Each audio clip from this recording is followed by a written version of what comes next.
The roads are busier. We're starting to visit our restaurants again. We're back in the gym. But just as we're seeing more signs of normality, with children about to re-enter the classroom, should we also apply the brakes? Greg Williams is head teacher of a school in Birmingham, closed to the majority of pupils since March. He says they're ready to welcome pupils back. In a nutshell, the things that we've prepared are class and year group bubbles. We've also prepared extra cleaning facilities, sanitising facilities, PPE as necessary, and we've also ensured that the students are staggered at all times and don't cross paths. But researchers, armed with new computer models, are concerned about COVID-19 spread.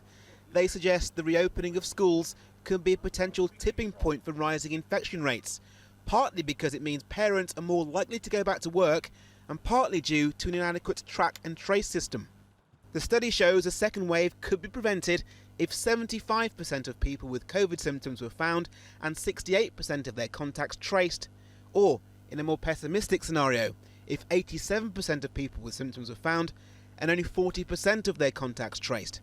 But at the moment, scientists say the current system is only at 50% of capacity.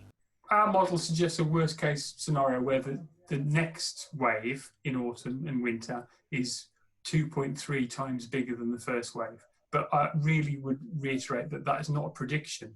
It's a scenario that would occur if test and trace doesn't get sorted out, or if we don't take other measures. The government say their tracing system is working, but despite attempts, there still isn't a functioning contact tracing app in England, Wales or Scotland. Instead, a manual telephone system.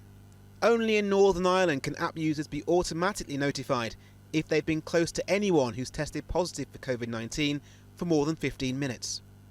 Whilst researchers point to the need for a coordinated approach, parents like Lisa, who has a 14-year-old daughter, have been keen to stress why getting children back to the classroom is important. Their mental well-being was hindered being at home, being in lockdown conditions, not being able to see their friends and their family. So I think going back to school bring them some normality back.